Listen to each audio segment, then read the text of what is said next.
پہلی شرط اول، وہ فارسی کا شعر مجھے یاد آیا کہ در رہے منزل لیلا کے خطر ہاش بسے، شرط اول قدمی نست کے مجنون باشی۔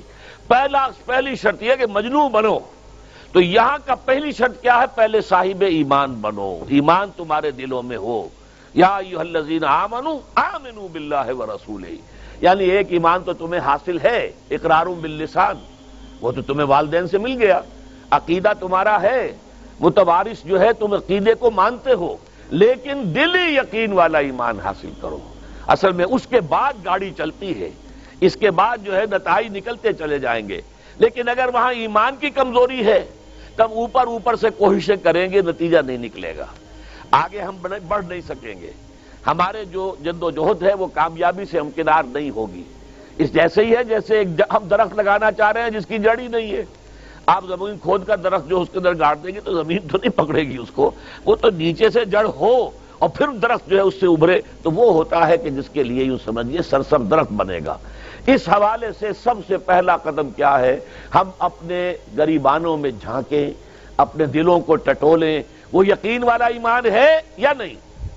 اگر ہے تو اللہ کا شکر ادا کیجیے، تہنیت، مبارکباد، اور نہیں ہے تو پہلا کام یہ ہے کہ اے ایمان کے دعوے دارو، ایمان لاؤ جیسے کہ ایمان کا حق ہے۔ یقین اللہ کی ذات پر، اس کی صفات کمال پر، یقین مرنے کے بعد اٹھنے پر، بعث بعد الموت اور حساب کتاب، یوم حشر اور جنت اور دوزخ کا یقین، فرشتوں کا یقین، وحی کا یقین، قرآن کا یقین، کتابوں کا یقین، نبیوں اور رسولوں کا یقین، اور محمد الرسول اللہ کا یقین صلی اللہ علیہ وسلم کہ آپ آخری اور کامل رسول ہیں اللہ تعالیٰ کے، خاتم النبیین بھی ہیں اور آخر المرسلین بھی صلی اللہ علیہ وسلم۔ یہ یقین پہلے پیدا ہونا چاہیے۔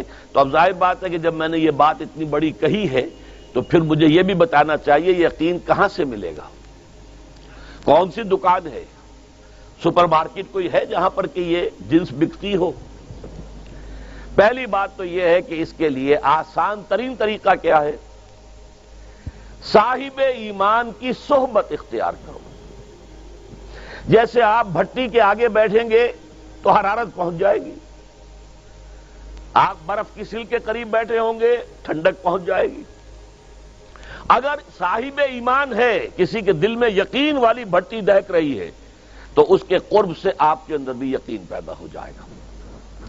دوسرا طریقہ یہ ہے کہ شریعت کے احکام پر عمل کیے جاؤ، کیے جاؤ، کیے جاؤ، کیے جاؤ، اس عمل سے بھی یقین پیدا ہوتا ہے۔ یہ دو طرفہ معاملہ ہے، یقین سے عمل پیدا ہوتا ہے اور عمل سے یقین پیدا ہوتا ہے۔ جیسے آپ کہتے ہیں وشیس سرکل، وہ بری شے ہوتی ہے کہ ایک چیز ہے بڑھ گئی تو پھر اس کے اور خرابی بڑھ گئی، اس سے پھر وہ پہلی خرابی اور بڑھ گئی، پھر وہ اس سے اور خرابی بڑھتی چلی گئی۔ جیسے پیچ آپ دیکھتے ہیں ہر چکر کے ساتھ وہ پیچ آگے بڑھتا جاتا ہے، اسی طریقے سے بھلائی کا بھی ایک سرکل ہے۔ ایک نیکی آپ کریں گے آپ میں ایمان پیدا ہوگا، اب آپ زیادہ نیکی کریں گے تو اب اور زیادہ ایمان پیدا ہوگا، تو یہ دو طرفہ سرکل ہے۔ اور تیسری بات جو ہے، خاص طور پر فہیم، ذہین، انٹلیکچول لوگ، سمجھدار لوگ، اور آج کی دنیا آپ کو معلوم ہے کہ ہمارے نوجوان طبقے میں بہت بڑی تعداد میں بہت سمجھدار لوگوں کی ہے، اس لیے کہ ان کی معلومات کا دائرہ بڑا وسیع ہو گیا ہے۔ جدید دنیا میں جو علوم ہیں ان کا ایکسپلوژن ہے، دھماکہ ہو گیا، اتنے علوم پھیل گئے اور اس کے اثرات ہیں۔ اخبار بین لوگ بھی جو ہے وہ بھی ایک طرح سے ہر ایک ان میں سے فلسفی ہوتا ہے، آپ اس سے ذرا بات کر کے دیکھیے، وہ اپنے فلسفے بگاڑے گا، اپنی رائے دے گا، معلوم ہوتا ہے کہ شاید سب سے بڑا سیاسی تجزیہ نگار یہی ہے۔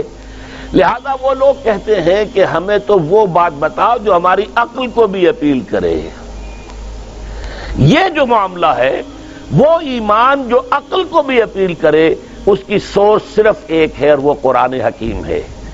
مولانا ظفر علی خان نے ایک شعر کہا تھا بہت سادہ انداز میں، وہ جنس نہیں ایمان جسے لے آئیں دکان فلسفہ سے، ڈھونڈے سے ملے گی عاقل کو یہ قرآن کے سیپاروں میں۔ عاقل جو ہے انٹلیکچول، ایک ہے عام آدمی، عام آدمی جو ہے صاحب یقین کی صحبت سے بھی یقین پیدا ہو جائے گا، عام آدمی عمل کرتا رہے گا اس سے بھی یقین پیدا ہو جائے گا، لیکن عاقل، انٹلیکچول، وہ شخص جو کہتا ہے پہلے میری عقل کو اطمینان ہونا چاہیے پھر مانوں گا، اس کے لیے جو سورس ہے، منبع ہے، سرچشمہ ہے ایمان کا، وہ صرف اور صرف